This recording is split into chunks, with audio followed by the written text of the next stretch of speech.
C'est ici que tout s'achève, ou que tout commence. Là, sur cette petite péniche bleu pâle, au bord du port d'Indian Creek. Le soleil tape sur la tôle, mais à l'intérieur, tout est figé. Les volets sont clos. Cunanan entend tout. Le martèlement sourd des pales d'hélicoptères qui éventrent le ciel, les sirènes qui tournent en boucle. Il ne pourra pas s'enfuir, pas cette fois. Il le sait. Il n'a plus rien. Juste $6 froissés dans la poche d'un jean sale et une boîte de pâté pour chat à moitié vide posée sur une table bancale. À la télévision, à la radio, on ne parle que de lui. Il est célèbre, enfin. Mais il n'y a plus personne pour le voir. Plus personne pour l'aimer. Il n'est plus rien. Ils arrivent. Ils se rapprochent. La porte s'ouvre. Andrew tire.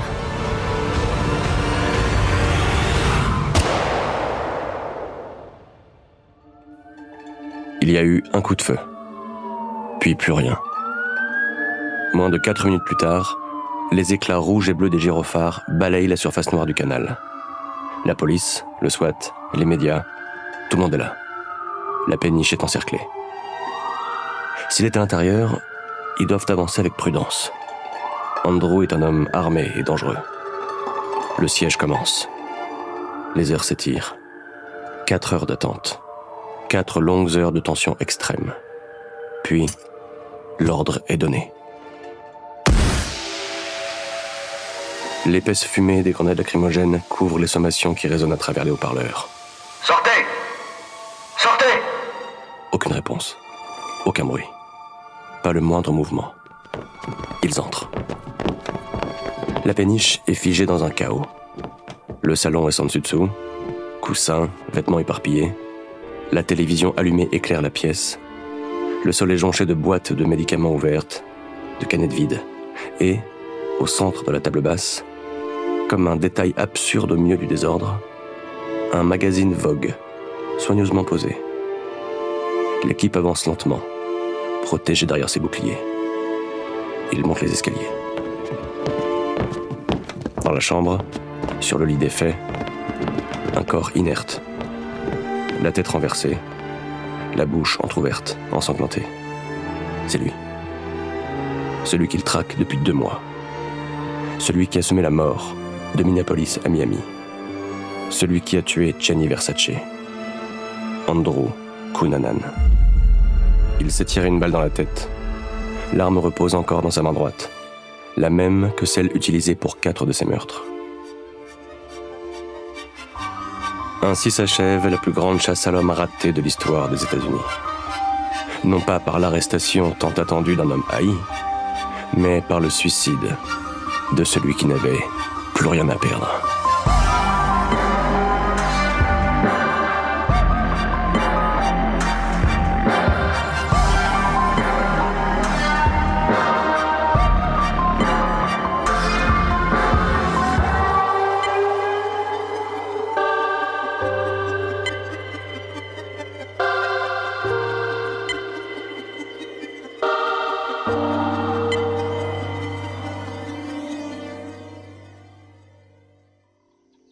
Andrew Philip Cunanan est le petit dernier d'une fratrie de 4 enfants.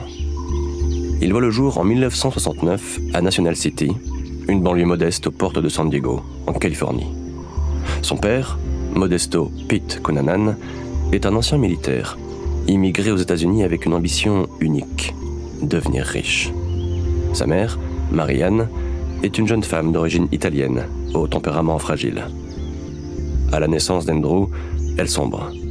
La dépression postpartum est si violente qu'elle est internée plusieurs mois. Petit, Andrew ne manque de rien. Il est le chouchou de la famille. Surtout de son père, qui le couvre d'attention et de cadeaux. Pour lui, rien n'est trop beau, rien n'est trop cher. Andrew est son chef-d'œuvre, son pari sur l'avenir. Quand la famille s'installe à San Diego, c'est sans surprise qu'on lui attribue la plus grande chambre. Et c'est sans surprise non plus qu'il entre à la Bishop's School de La Jolla, l'une des écoles les plus huppées de la région. Un établissement privé réservé à une élite intellectuelle et sociale.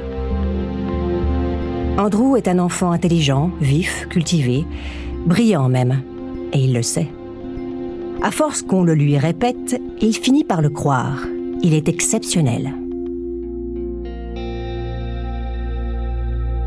Modesto Pete Cunanan a quitté la marine pour devenir courtier grâce à des cours du soir. Il n'a que ça en tête, l'argent, la réussite, le rêve américain. Son mariage bat de l'aile, qu'importe. Modesto a des ambitions dévorantes. Non seulement pour lui-même, mais aussi pour son petit dernier, Andrew, qu'il façonne déjà pour qu'il soit à la hauteur de ses rêves. Pour parvenir à ses fins, il est prêt à tout. Mentir, manipuler, frauder. Les moyens n'ont aucune importance. Ce qui compte, ce sont les résultats. À 14 ans, alors qu'il n'a même pas encore son permis de conduire, son père lui offre une voiture de sport. Andrew est spécial. Il mérite le meilleur. Le monde lui appartient. Pour briller aux yeux de ses camarades de lycée, Andrew invente des histoires tirées tout droit de son imagination débordante et des milliers de livres qu'il dévore. Chaque mensonge est une nouvelle pièce de son personnage. Comme son père, il manipule. Il enjolive la réalité pour se créer une vie plus belle, plus grande, plus brillante que celle des autres.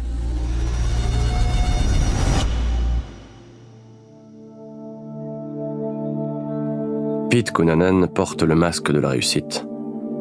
Sous ses costumes impeccables, sa voiture de luxe, sa maison soignée dans un quartier prisé, il n'est rien. La façade est parfaite, mais en réalité, c'est un mauvais courtier. Alors, il ment et s'endette de plus en plus. Au lycée, Andrew perfectionne son personnage. Il est ce jeune homme beau et charismatique qui cherche sans cesse à être le centre de toutes les attentions. Lors de la photo annuelle, il ouvre la chemise de son uniforme, exposant fièrement ses abdos, comme une déclaration silencieuse. Il veut que l'on se souvienne de lui. Sous sa photo, on le décrit d'ailleurs comme le moins susceptible d'être oublié. Un titre qui lui va comme un gant. À 19 ans, il assume pleinement son homosexualité et entre à l'université comme un jeune homme accompli. Extravagant, brillant, prêt à dominer ce nouvel univers. En 1988, Pete Cunanan, le père d'Andrew, est acculé. Ses multiples fraudes financières attirent l'attention du FBI. Il devient un homme recherché. Face à la pression, et pour échapper à la justice, il vend la maison, se sépare de la voiture et fuit, précipitamment, vers les Philippines.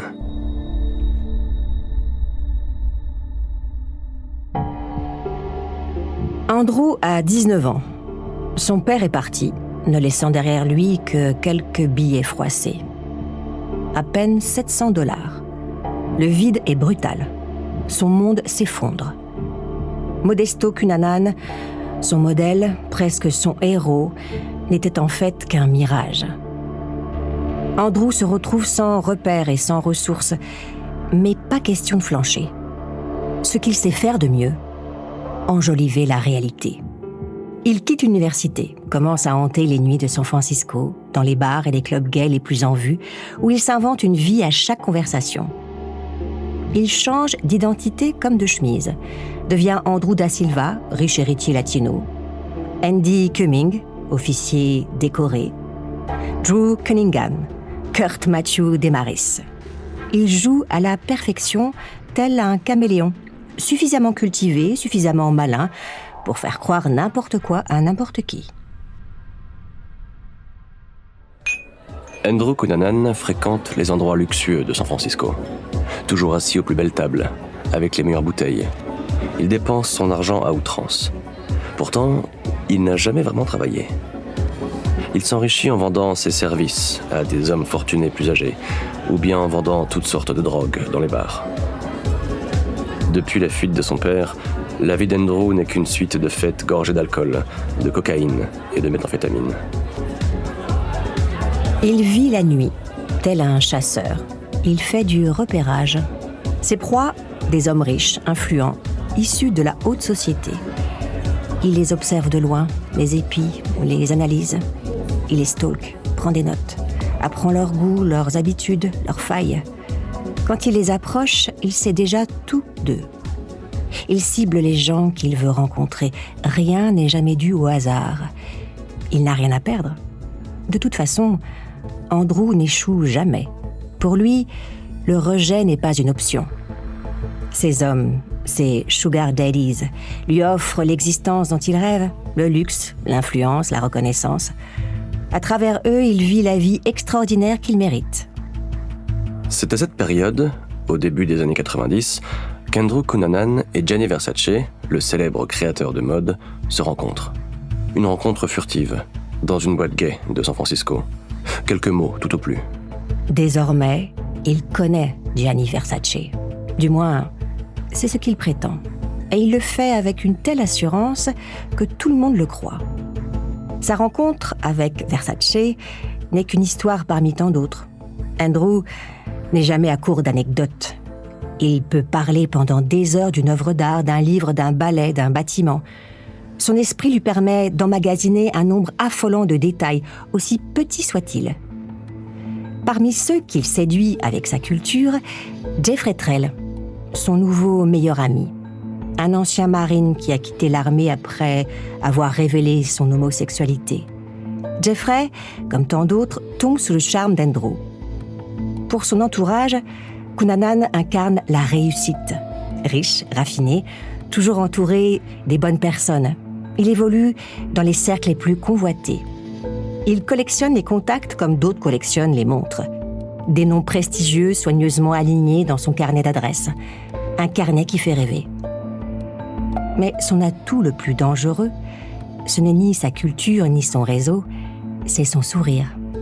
Un sourire capable de séduire, de désarmer et de dissiper tous les doutes. Andrew est un homme narcissique, un affabulateur, un manipulateur, un escroc au charme glacial. Sous ses sourires polis, il est inquiétant. Sous son élégance, dangereux. C'est un homme qu'on remarque, mais qu'on devrait plutôt fuir.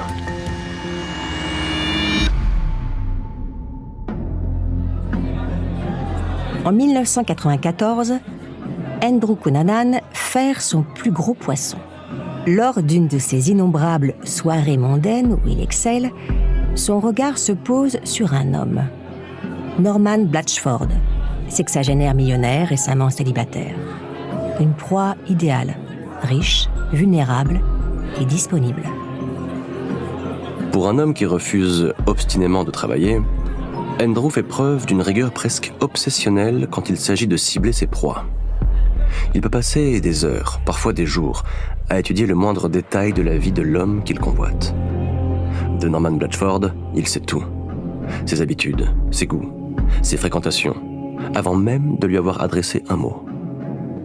Puis vient le moment de l'approche, toujours calculée, jamais hasardeuse, mais habilement déguisée en coïncidence. Et là, doucement, il referme son piège. Norman Blatchford devient son nouveau bienfaiteur. Plus de $2000 d'argent de poche chaque mois, des voyages aux 4 coins du monde, des cadeaux à n'en plus finir. Un véritable jackpot. Mais leur relation n'a rien d'une histoire d'amour. Andrew est un partenaire tarifé, un compagnon de luxe dont la compagnie s'achète. C'est leur petit arrangement, leur secret bien gardé. Aux yeux du monde, Andrew joue un autre rôle, celui du décorateur d'intérieur attitré de Norman. Une couverture idéale. Puisqu'Andrew a fait acheter à son sugar daddy une somptueuse villa à La Jolla, une propriété luxueuse avec piscine et vue plongeante sur la baie. Un palace à son image.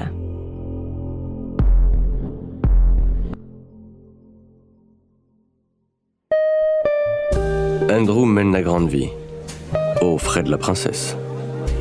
Norman Blatchford paye tout. Mais cela n'empêche pas Andrew de continuer ses jeux de séduction, surtout dans les bars. En décembre 1995, il a un coup de foudre pour David Madsen, un jeune architecte talentueux et charismatique. Pour le séduire, Andrew sort le grand jeu. Un sourire, un verre, puis une nuit dans une suite luxueuse du Mandarin oriental, l'un des plus beaux hôtels de San Francisco. David succombe, le charme opère, et une relation à distance s'installe entre eux. Norman lui offre le confort et la stabilité financière. David lui donne de l'amour et lui permet d'assouvir tous ses fantasmes. Le combo idéal. Un an plus tard, au printemps 96, quelque chose a changé. David ne se sent plus en sécurité avec Andrew. L'homme qu'il trouvait séduisant et fascinant lui semble désormais trouble, imprévisible. Il le soupçonne de tremper dans des affaires louches. Drogue, mensonges, fréquentation inquiétante. David, jeune architecte respecté, brillant avec un avenir tout tracé, ne veut surtout pas être mêlé à ça. La rupture avec David, l'amour de sa vie, est un premier coup fatal. Un déchirement que même Andrew, si doué pour feindre l'indifférence, ne parvient pas à dissimuler. Brisé, il tente de combler le vide laissé par l'amour avec ce qu'il connaît le mieux. L'argent. Il réclame de plus en plus de choses à Norman Blatchford. Une nouvelle voiture, une augmentation, des voyages en première classe, toujours plus. Mais Norman en a assez. Il refuse. Et pour Andrew, c'est l'humiliation. Par orgueil, par fierté, il claque la porte, part sans se retourner. Et Norman le laisse partir. Seul, rejeté, Andrew s'effondre. Il emménage dans un petit appartement en colocation. Un lieu sans faste, sans éclat, sans importance. Et il glisse dans la drogue, dans l'errance, dans la nuit. Même son meilleur ami, Jeffrey Trell, s'éloigne. Lui aussi commence à comprendre que quelque chose cloche. Andrew n'a plus rien. Rien d'autre que ses mensonges et ses rêves de grandeur qui se fissurent. Dans ce vide laissé par l'échec s'installe une nouvelle obsession. Une rage sourde, pleine de frustration, de jalousie et d'une haine envers ceux qui ont réussi là où lui a échoué.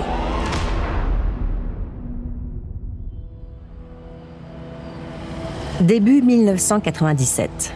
Andrew n'a plus rien. Seul, il deal autant qu'il se drogue.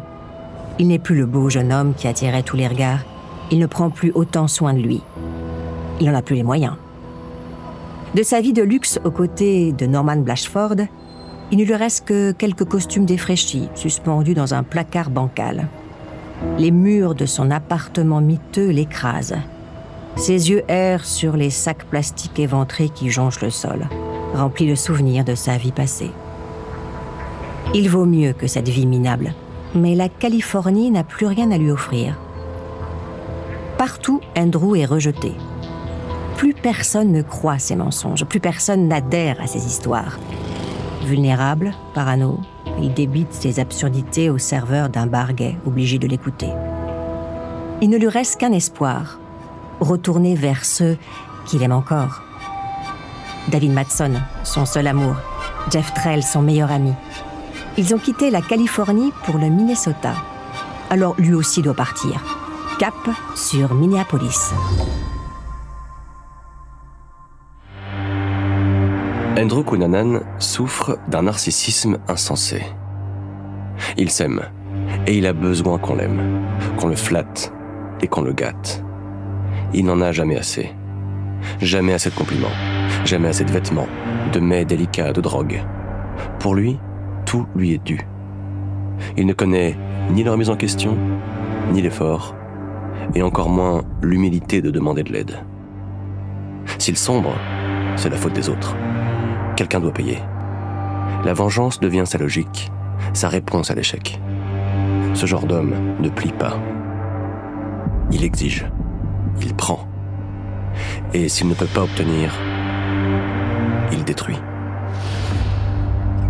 Le 25 avril 1997, Andrew dépense ses dernières économies pour un aller simple vers le Minnesota. Il a prévenu David et Jeff. Ils seront à l'aéroport pour l'accueillir. Avec eux, il compte reprendre des forces, se refaire une santé et une image. Puis il trouvera une nouvelle idée, une nouvelle proie à séduire et à plumer. Ni David ni Jeff n'est ravi de cette visite surprise. Les derniers échanges qu'ils ont eus avec Andrew étaient tendus. David fuit cet ex encombrant. Jeff souhaite rester loin de la vie de débauche de son ami. Ils vont l'accueillir à contre-cœur. Ils n'ont pas le choix. Jeff prêtera son appart à Andrew le temps de son séjour. David se concentrera sur son travail et sur les sorties qu'il a prévues avec ses amis. Une chose est claire, Andrew ne doit pas bousculer leur équilibre. Dès son arrivée, tout se passe pour le mieux. C'est comme si les trois amis ne s'étaient jamais quittés. Andrew dépose ses affaires chez Jeff, vole au passage son arme de service et rejoint ses amis au restaurant. Mais très vite, la situation bascule. Andrew sent la méfiance à son égard. Il en est convaincu, David et Jeff lui cachent quelque chose. Ils sont contre lui. Ils complotent. À la fin du week-end, le trio est chez David et Andrew laisse exploser sa rage. Il attrape un marteau, se jette sur Jeff. Malgré sa carrure imposante, son corps d'athlète, il n'a pas le temps de réagir. Les coups pleuvent, 27 au total. Jeff s'effondre, inerte. Son corps est là, baignant dans son propre sang, au pied d'Andrew. Cunanan halète, se redresse. Un sourire en coin étire ses lèvres. Il tourne lentement la tête vers David, figé, terrorisé. Et avec une étrange tranquillité, enroule le corps de Jeff dans le tapis du salon. Le soir du dimanche 27 avril, un voisin de David entend des éclats de voix, un bruit sourd, puis le bruit de la douche. Il s'inquiète. Il jette un œil dans le couloir. Rien. Le bruit cesse. Le lendemain, un autre habitant de l'immeuble croise David accompagné d'un homme brun, typé philippin. Rien d'alarmant, mais quelque chose dérange. Une tension imperceptible, peut-être.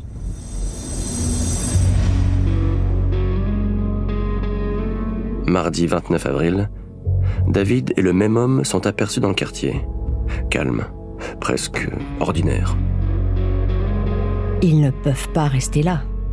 Le corps de Jeff est encore enroulé dans le tapis, glissé contre un mur comme un vulgaire meuble. Andrew a totalement la main mise sur David, le pauvre homme. Pétrifié par l'horreur à laquelle il a assisté et totalement sous son emprise. Il n'est plus qu'un pantin. Andrew a un plan. Ils montent dans la Jeep rouge de David. Cap sur Chicago. Là-bas, ils trouveront de l'argent. Puis ensemble, comme un couple, ils commenceront une nouvelle vie au Mexique.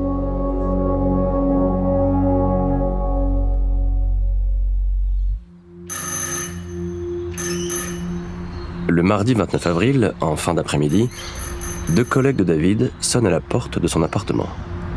Il n'est pas venu au travail depuis 2 jours. Elles s'inquiètent. L'absence de réponse leur fait craindre le pire. Elles appellent la police. Quelques minutes plus tard, la gardienne de l'immeuble ouvre l'appartement de David aux agents. Aucun bruit, pas de signe d'effraction, pas de désordre apparent, mais du sang. Partout. Éclaboussures sur les murs, sur le sol, jusque dans le salon. Et, au fond du salon, un corps dans un tapis. Et sur la table, un marteau ensanglanté. À première vue, difficile d'identifier le cadavre. Seule certitude, ça n'est pas David Madsen. La carrure et la couleur des cheveux ne correspondent pas. Si ce corps n'est pas celui de David, qui est-ce? Et surtout, où est David?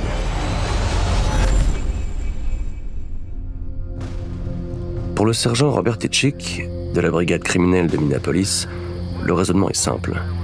Si David n'est pas la victime, il est donc le suspect numéro 1 d'un meurtre ultra-violent sans mobile apparent. En fouillant l'appartement, les enquêteurs retrouvent une boîte de balles pour pistolet calibre 40 ouverte et un sac à dos au nom de Andrew Cunanan. Quant au corps retrouvé, il n'est identifié que le lendemain. Un tatouage discret sur la cheville gauche permet de lui donner enfin un nom. Il s'agit de Jeffrey Trail, ami de David Madsen et vétéran de la marine. Il avait été aperçu le week-end précédent, en compagnie de David, et d'un homme brun, inconnu dans le quartier.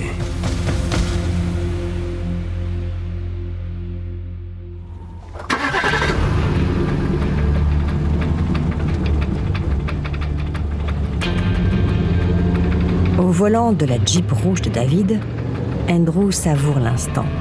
Le vent caresse doucement son visage. Il file à toute allure vers Chicago. À sa droite, le regard perdu, David Madsen, l'homme qu'il aime. Ils sont deux, ensemble, seuls contre le monde. La vie s'offre à eux. Et des fugitifs, comme Bonnie et Clyde. Ils ont une longueur d'avance sur la police. Et c'est un sentiment tellement grisant. Devant l'immeuble de David, sa Jeep rouge a disparu. Le signalement est donné à toutes les patrouilles. Le duo doit être arrêté au plus vite. Le vendredi 2 mai, près d'une semaine après le meurtre de Jeff Trail, la Jeep est aperçue sur une autoroute au nord de l'État, puis garée devant un restaurant de Rush Lake, à environ 100 km de Minneapolis.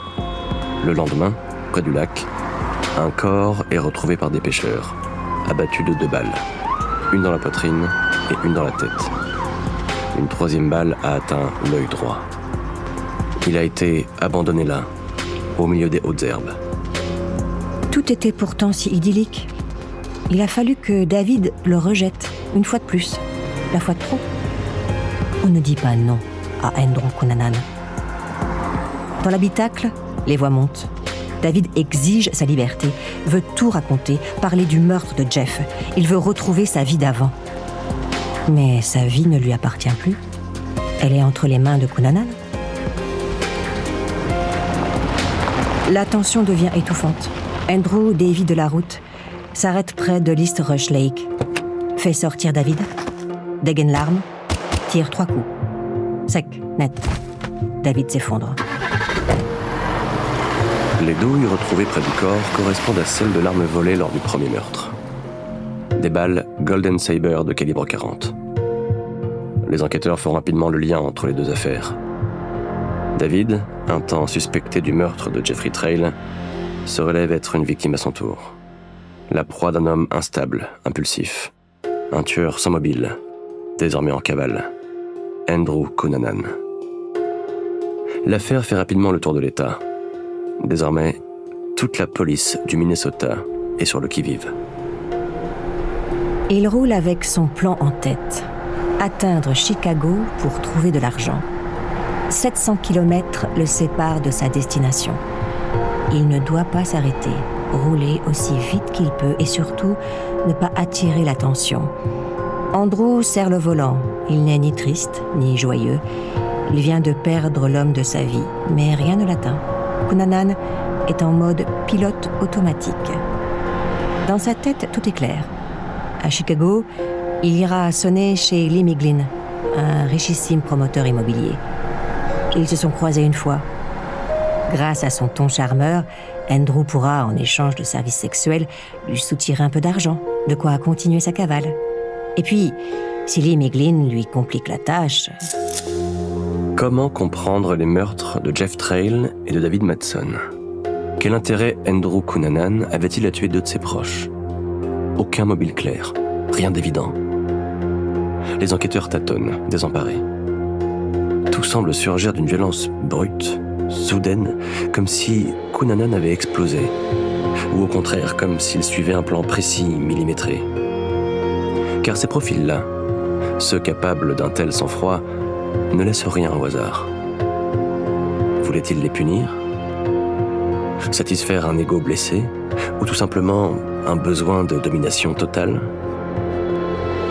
Andrew Cunanan est dans la nature, introuvable. Il a disparu sans presque rien laisser derrière lui. Pas de traces, pas d'empreinte claire, rien à quoi se raccrocher. Impossible d'anticiper ses mouvements. Impossible de le pister.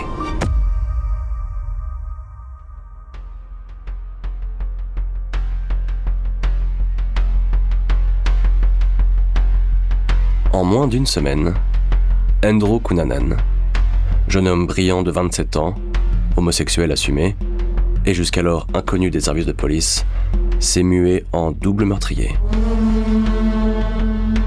Ces 2 victimes, Jeff Trail et David Madsen, n'étaient pas des inconnus. Ils faisaient partie de son cercle intime. Rien ou presque ne les rapprochait de lui, si ce n'est leur orientation sexuelle. Jeff, ancien militaire, David, jeune architecte en devenir, menait une vie paisible, prometteuse, loin des excès et des mensonges d'Andrew. Mais Cunanan en a décidé autrement. Il leur a pris la vie et a pris la fuite. En route pour Chicago, au volant de la Jeep volée à David, Andrew Cunanan roule sans se retourner. Derrière lui, 2 corps. Sa vie passée, ses échecs et ses humiliations. Quelque chose en lui a basculé. Il n'est plus ce jeune homme brillant et charmant que beaucoup croyaient connaître. Il s'est débarrassé du masque et plus rien ne peut l'arrêter.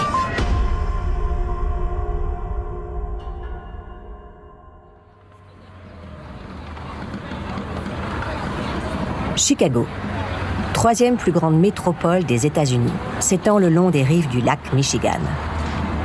Dans la Jeep rouge, Andrew longe les berges. Son regard glisse sur l'horizon, sur ces gratte-ciels qui déchirent le ciel. Il est si petit face à ces immenses tours de verre. Noyé dans l'anonymat de la circulation, Cunanan roule. Personne ne le remarque. Ici, personne ne sait qu'il est un tueur en cavale. Il sait très bien où il va. Chicago n'est qu'une étape. Arrivé dans le quartier le plus huppé de la ville, Andrew se gare, descend de la voiture, marche quelques pas et entre dans la maison de Lee Miglin. Lee Miglin est l'incarnation du rêve américain. Parti de rien, il a bâti un empire immobilier au cœur de Chicago.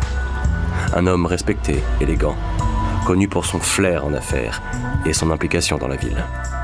À 72 ans, il a tout. Le succès, la reconnaissance, une maison prestigieuse dans un quartier huppé et une famille aimante. Marié depuis plus de 40 ans à Marilyn, figure emblématique du téléachat, ils forment un couple solide et admiré. Leur fils, Duke, est leur fierté. Ce week-end-là, début mai 1997, Marilyn est en déplacement pour un tournage. Elle doit rentrer le dimanche 4 mai, retrouver Lee, comme toujours. Lee Miglin représente à la fois tout ce qu'il désire et tout ce qu'il méprise. Un homme riche, reconnu, aimé, tout ce qu'il n'est pas. Quand Andrew sonne à sa porte le 3 mai 1997, il sait ce qu'il vient chercher. Il n'a plus rien à perdre. Le matin du 4 mai, comme prévu, Marilyn rentre chez elle. Face à sa belle demeure, elle sent que quelque chose ne va pas. La maison est plongée dans un silence glaçant, et Lee n'est pas là. Inquiète, Marilyn compose le 911. Avec son bagou, Andrew maîtrise facilement les gens. Pour Lee, ce n'est pas compliqué. Un homme de 72 ans. D'abord, il l'assomme, lui attache les mains et les pieds avec du fil électrique. Immobilisé, sonné, Lee est à la merci d'Andrew. Le meurtrier attrape un rouleau de scotch, grimpe à califourchon sur sa victime et lui enroule la tête dans de l'adhésif. Il lui crée un masque de plastique. Il a vu ça dans les magazines porno. Puis il le frappe, le poignarde avec un tournevis, le décapite à la scie et jette des sacs de ciment sur son corps. Andrew vient d'abattre sauvagement sa 3e victime.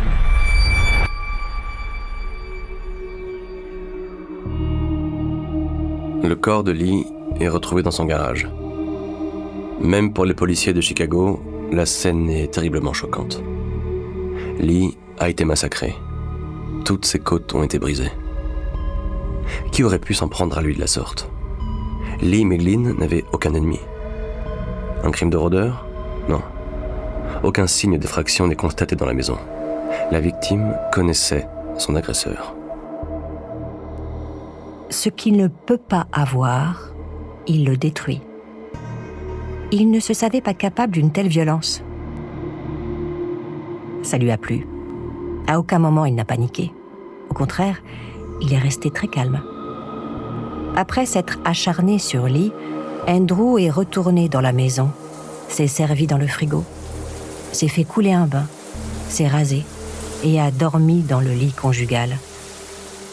En cavale depuis plus d'1 semaine et sans argent, il en avait grandement besoin. Le mobile de ce crime est flou, même s'il semble clair que le tueur cherchait de l'argent.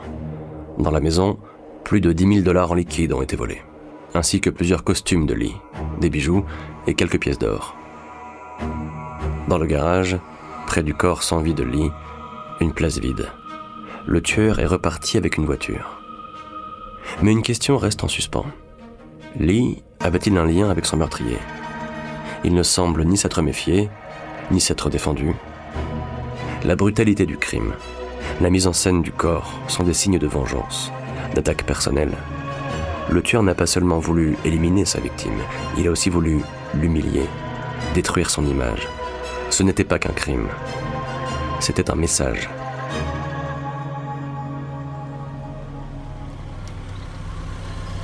Il a laissé derrière lui la Jeep de David, garée là à quelques pas des maisons de sa dernière victime. Il brouille les pistes. Il sait exactement ce qu'il fait.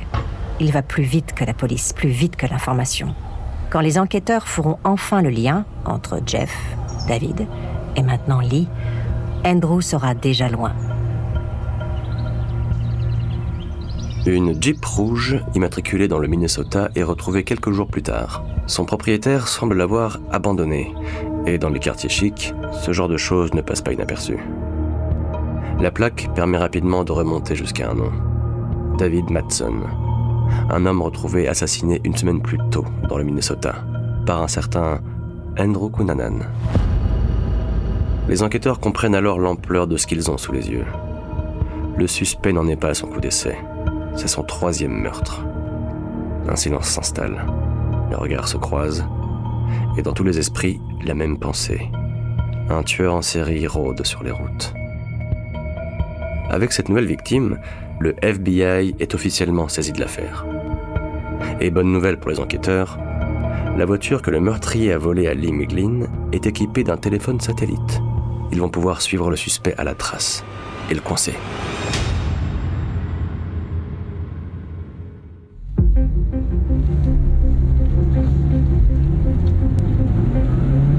Au volant de la Lexus ultra-moderne de Lee Miglin, Andrew roule vers le Michigan. Son dernier crime intéresse beaucoup les médias.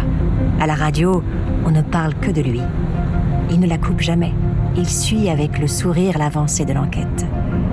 Il est recherché par le FBI, comme son père avant lui. Pas pour les mêmes raisons. Grâce au téléphone satellite dans la Lexus, la police suit la trace d'Andrew. Dès qu'il allume le véhicule, le téléphone envoie une localisation. Il roule vers New York. La police de Philadelphie entre en action, renforcée par des agents fédéraux. Une discrète chasse à l'homme s'organise. À chaque kilomètre, il resserre les taux. Mais tout repose sur un fragile secret. L'existence du téléphone embarqué est hautement confidentielle. Si Andrew découvre qu'il est traqué par son propre véhicule, il changera de voiture, de plan, et disparaîtra à nouveau. Seulement voilà, les médias flairent l'exclusivité.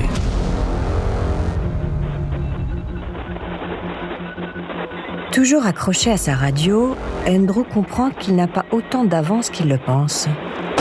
Il tente de briser le téléphone de la voiture, en vain. Il doit agir vite, changer de trajet, trouver un nouveau véhicule, passer inaperçu et gagner du temps.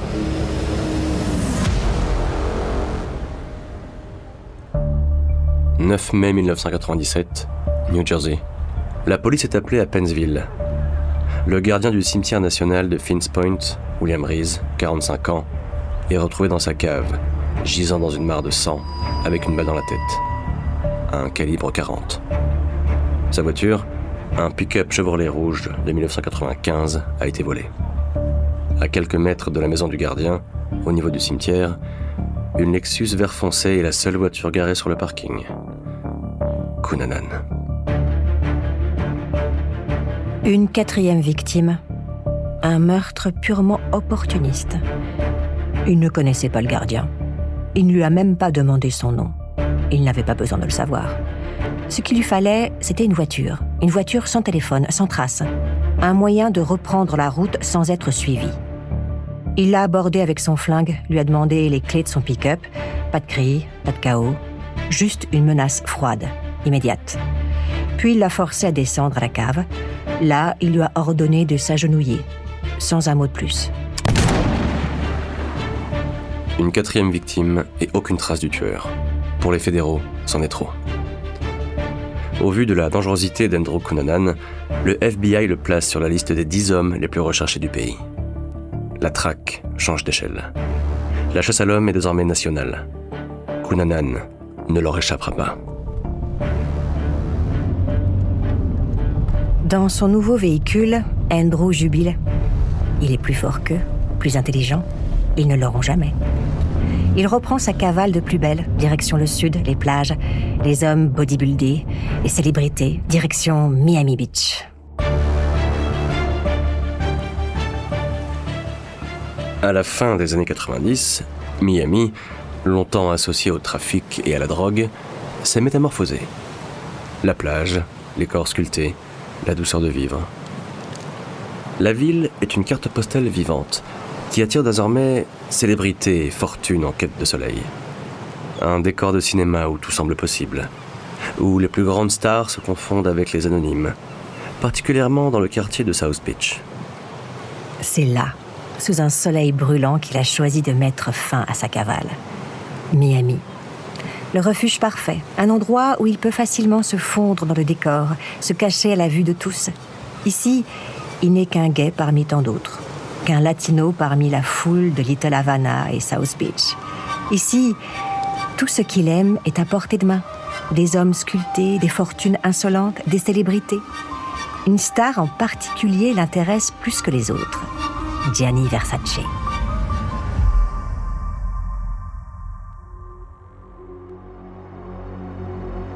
Andrew Cunanan s'est évaporé sur les routes, laissant derrière lui 4 cadavres et presque autant de voitures volées.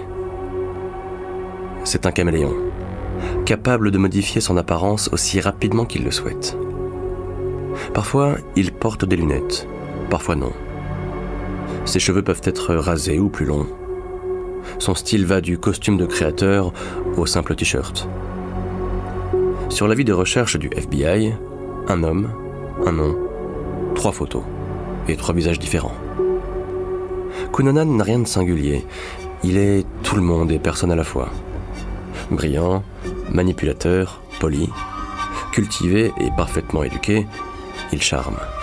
Il convainc avec un sourire ou un mot bien placé et peut se faire passer pour n'importe qui. Le traquer, c'est chercher une ombre dans la foule.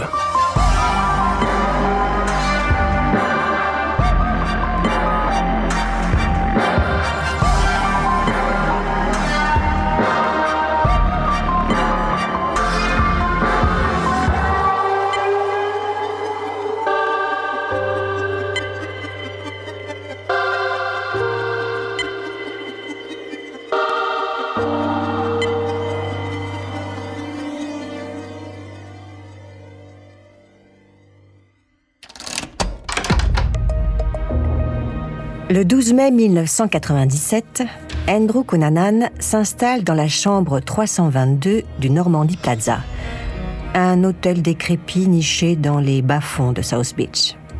Comme toujours, il donne l'un de ses innombrables faux noms à la réception. Hors de question de se faire repérer. Miami lui offre une nouvelle chance, le moyen de se refaire. La nuit, il erre dans les clubs gays de la ville. Chaque soir, un nouveau style, un nouveau masque. Certaines nuits, il sélectionne l'un des costumes qu'il a volé à sa 3e victime, les Meglin. D'autres soirs, il se pavane devant des hommes fortunés, espérant leur soutirer un peu d'argent contre des services sexuels. La journée, il se cache dans sa chambre d'hôtel. Il feuillette Vogue ou des magazines pornographiques en grignotant des parts de pizza bon marché. Andrew est libre, libre de ses mouvements, libre de ses mensonges, mais terriblement loin de la vie luxueuse à laquelle il aspire. Toutes les polices du pays ont été alertées. L'avis de recherche est placardé partout. Dans le Minnesota, Cunanan fait la une des journaux. Mais à Miami, silence radio. Personne n'a entendu parler de lui. Personne ne sait où il se cache. Certains pensent même qu'il a déjà quitté le pays. En vérité, c'est qu'on ne sait presque rien d'Andrew Cunanan. Trop malin, trop insaisissable. Le peu d'informations sont invérifiables, souvent mensongères. Comment le retrouver ? Faut-il enquêter dans les milieux gays? Le FBI, mal préparé, n'a ni les codes, ni la moindre idée d'où commencer à fouiller.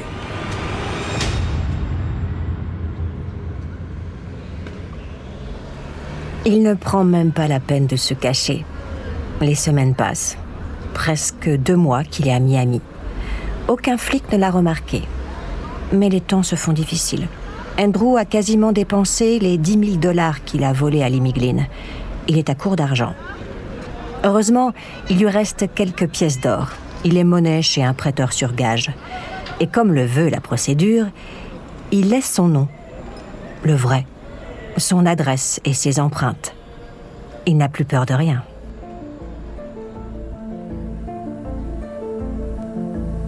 Pour tenter de retrouver le suspect, le bureau du FBI à Miami concentre ses efforts sur les quartiers gays. Si Andrew est en Floride, c'est forcément là qu'il se cache. Mais la recherche de témoignages ne donne rien. La police méprise les homosexuels. Et l'inverse est tout aussi vrai. Même si quelqu'un a croisé Cunanan dans une boîte ou un bar gay, il ne dira rien. Parler à la police, c'est devoir révéler sa sexualité. C'est s'exposer. C'est prendre un risque. Alors, les gays de Miami se taisent. Et le FBI piétine.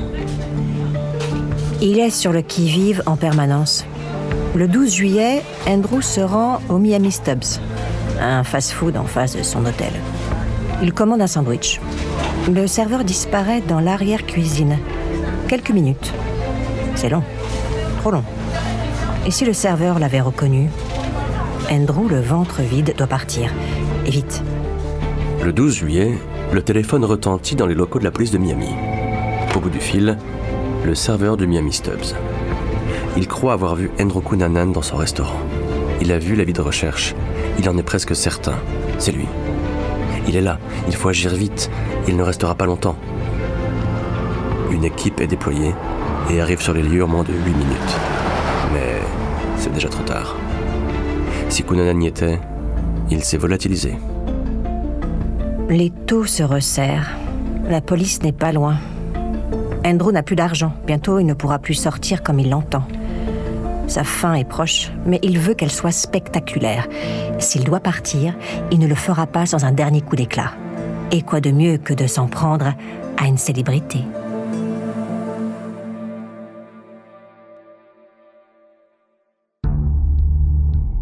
Andrew quitte son hôtel miteux sans payer sa dernière nuit. À quoi bon? Il n'a plus un sou en poche de toute façon. Il grimpe dans son pick-up rouge, claque la porte et prend la route. Direction un parking de la 13e rue. Sac à dos sur l'épaule, appareil photo en main, t-shirt simple, casquette vissée sur la tête. Il a l'air d'un touriste ordinaire. À sa droite, la plage. Mais il ne prête même pas attention au bruit des vagues. Son regard est fixé sur un seul objectif. Le 1116 Ocean Drive, à Casa Casuarina, la somptueuse demeure du créateur Gianni Versace. Andrew prend quelques clichés. Ce n'est pas la première fois qu'il vient ici. Il est tellement attiré par le luxe. Il admire Versace. Il voudrait être aussi riche, aussi célèbre, aussi aimé. Mais son plan est prêt. Il ne peut pas revenir en arrière. En 1997, Gianni Versace est au sommet de sa gloire. Créateur de la marque éponyme, à la tête d'un empire d'1 demi-milliard de dollars, il est adulé par le monde de la mode. Ses amis ne sont que des stars. Elton John, Lady Diana, Madonna. Dans ses nombreuses propriétés, la vie de Gianni n'est que luxe. Mais à Miami, dans sa Casa Casuarina, il est chez lui. C'est son endroit de détente. Un lieu où il se sent particulièrement bien, où il aspire à mener une vie simple. Il se balade dans la ville sans garde du corps, connaît ses voisins, va à la plage, profite de la douceur de vivre avec son compagnon de toujours, Antonio D'Amico. Ce 15 juillet 1997, Gianni se réveille tôt. Le soleil tape déjà sur la mosaïque de la piscine. Il traverse son jardin, salue son personnel, et comme tous les jours, quand il est à Miami, il sort acheter ses journaux préférés à une centaine de mètres de chez lui, au News Café. Souvent, il s'y attarde, boit un café en feuilletant en Vogue. Mais pas cette fois. Il rentre directement chez lui, avec sous le bras toute la presse fashion du moment. Il grimpe les quelques marches qui le séparent du grand portail noir, insère la clé dans la serrure et se retourne précipitamment. Il est 8h40. Andrew fait face à Gianni Versace. Sans un mot, il lève son arme, 2 coups de feu, à bout portant. Le créateur s'effondre sur les marches en marbre de sa somptueuse villa. Le sang ruisselle, rouge vif sur la pierre blanche. Andrew s'approche, observe sa victime un instant, froid, impassible. Puis il tourne les talons et disparaît dans la foule. Depuis plus de 2 mois, il échappe à toutes les polices du pays. Et là, en plein jour, devant témoins, il vient de faire sa 5e victime, son chef-d'œuvre. Andrew n'a pas tiré par admiration ni par fanatisme. C'était une exécution, un acte de vengeance nourri par la haine et la jalousie. En abattant Versace, il abat sa réussite, sa fortune, sa renommée. Tout ce qu'Andrew Cunanan n'a jamais eu. 2 coups de feu ont claqué. Aussitôt, Antonio D'Amico et Lazzaro Quintana, un ami proche du couple, se précipitent hors de la maison. Sur les marches, Gianni Versace gît au sol, le corps inerte, baigné de sang. Sans réfléchir, Lazzaro se lance à la poursuite du tueur, aperçu à peine quelques secondes plus tôt. Il sent qu'il est suivi, alors il se met à courir, aussi vite qu'il le peut. Puis soudain, il s'arrête net, se retourne, sort son arme, la braque sur Lazzaro, d'un geste sec, sans trembler. Lazzaro comprend instantanément et il fait demi-tour. Venez vite au 1160 Ocean Drive. C'est Gianni Versace, s'il vous plaît, appelez les secours. Le 911 est alerté. Gianni Versace vient d'être abattu, 2 balles en pleine tête. C'est incompréhensible, inimaginable. En quelques minutes, la police arrive sur place. Une passante a tout vu. Un homme blanc, environ 25 ans, vêtu d'un short, d'un sac à dos et d'une casquette noire. Il a tiré, puis s'est enfui en courant vers le nord. Près du corps, les enquêteurs retrouvent 2 douilles de calibre 40 et un pigeon blanc mort. Un message, une signature mafieuse. Qui aurait voulu la mort de Gianni Versace? Un amant évincé? Une vengeance personnelle? Devant la Casa Casuarina, le chaos s'installe. Les gyrophares illuminent le trottoir noir de monde. Des policiers, des ambulanciers, des journalistes et des dizaines de curieux. Tous figés, tous choqués. Andrew continue sa course. Il arrive au niveau de la 13e rue, s'enfonce dans le parking. Là, il retrouve son pick-up, se change et sort en courant. Des témoins l'ont vu entrer dans le parking. La police est sur le coup. Le périmètre est bouclé. Tous les étages sont fouillés, mais rien. Le suspect s'est déjà enfui. Pendant ce temps, le corps de sa dernière victime est transporté au Jackson Memorial Hospital. Gianni Versace n'a aucune chance de survie. Après quelques massages cardiaques, il est déclaré mort, à 9h21, le 15 juillet 1997. En tuant Gianni Versace, Andrew Cunanan obtient enfin ce qu'il a toujours cherché, la notoriété. Désormais, il est l'homme qui a tué l'icône. Avec 2 balles, il vient de s'offrir l'éternité. Sur le parking, les policiers repèrent un pick-up rouge abandonné. Devant le véhicule, des vêtements trempés de sueur, jetés à la hâte. À l'intérieur, un passeport, un chèque à son nom et une facture. Andrew Cunanan, l'homme qui leur échappe depuis 2 mois encore frappé. Andrew Cunanan, 27 ans, californien, tueur en série. Aucun lien apparent avec Versace, armé et extrêmement dangereux. 12 services d'enquête sont immédiatement mobilisés. Mais très vite, une vérité dérangeante émerge. Depuis le mois de mai, l'enquête pour le retrouver a été un désastre. Un fiasco total. Le FBI avait son nom, sa photo et même l'adresse de son hôtel, signalé par la prêteuse sur gage. Mais personne n'a pris la peine de vérifier. Andrew Cunanan était à Miami depuis 2 mois. Il ne se cachait même pas vraiment. Et pourtant, personne ne l'a arrêté. C'est incompréhensible. Une fois de plus, Andrew a une longueur d'avance sur la police. Il disparaît dans la foule, s'installe dans un bar, commande un sandwich, comme si de rien n'était. Ses yeux fixent l'écran de télévision suspendu au-dessus du comptoir. Partout, les chaînes diffusent en boucle l'annonce. Gianni Versace vient d'être assassiné. Andrew ne montre rien, mais à l'intérieur, il sourit. Il est là, assis parmi les autres, anonyme, invisible, en train de regarder le film dont il est le héros. Versace n'était pas seulement un créateur de mode, c'était une icône mondiale. Alors, pour les autorités américaines, pas question de rater leur coup. Ce meurtre, en plein jour, sur le sol américain, est un affront. À Washington, au siège du FBI, le ton monte. L'ordre est clair, retrouver Cunanan à tout prix. Des agents sont déployés dans tout le pays. C'est l'une des plus vastes traques jamais lancées aux États-Unis. Le visage d'Andrew Cunanan est partout, sur les murs, dans les vitrines, à la télévision, en boucle. Une prime de $10 000 est annoncée pour toute information menant à son arrestation. À Miami, la ville est verrouillée. Routes bloquées, ponts fermés. Les barrages de police quadrillent chaque quartier. Plus de 300 agents sont mobilisés. La chasse est lancée. Cette fois, Andrew Cunanan ne doit pas leur échapper. Il est cerné. Il file vers le port, grimpe sur un bateau, force l'entrée de la cabine. Il a faim, terriblement faim. Il s'effondre quelques instants, épuisé. Sur une table traîne un journal. Son nom fait la une. De quoi nourrir au moins son ego. Soudain, un bruit, un vrombissement. Des hélicoptères rasent les toits. Des sirènes hurlent au loin. Et puis, des pas, des voix. La panique monte. Il bondit hors du bateau, court, repère une péniche bleue. Sans réfléchir, il force la porte. L'endroit est presque charmant. Mais Andrew n'a pas de temps à perdre. Il se rue vers le frigo, engloutit tout ce qu'il peut. Il reste là, caché pendant 8 jours. 8 jours dans l'obscurité, à écouter la radio en boucle, à regarder son visage diffusé sur toutes les chaînes.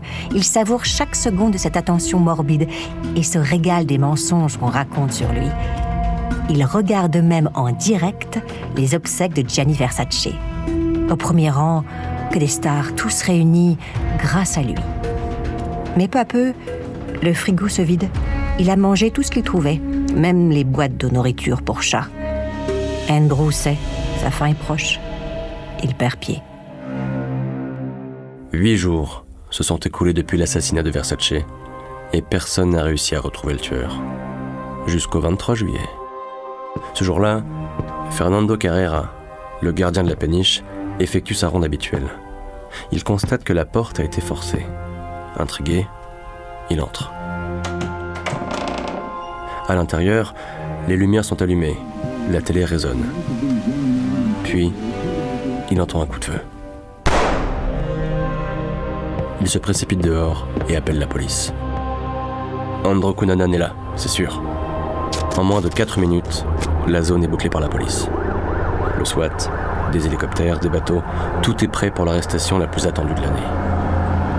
Pourtant, l'assaut du SWAT n'est donné que 4 heures plus tard. Vers 20h, sous une pluie de gaz lacrymo, de grenades assourdissantes, les équipes du SWAT entrent, surarmées, dans le bateau. À l'intérieur, c'est le chaos. Des meubles renversés, des papiers éparpillés. Mais aucun bruit, aucun mouvement. Les agents montent les marches vers la chambre, et là, étendu sur le dos, l'arme encore dans la main, Cunanan. Il s'est tiré une balle dans la bouche, avec le pistolet volé à sa première victime, Jeff Trail. Le lit est trempé de sang. Identifié par ses empreintes, Andrew Cunanan est déclaré mort. Il n'a laissé derrière lui aucune note, aucune explication à ses crimes. Jeune homme brillant, il a gardé le contrôle de sa cavale et de son histoire jusqu'au bout. De lui, on n'en tiendra qu'une chose. Il est à jamais l'homme qui a assassiné Gianni Versace.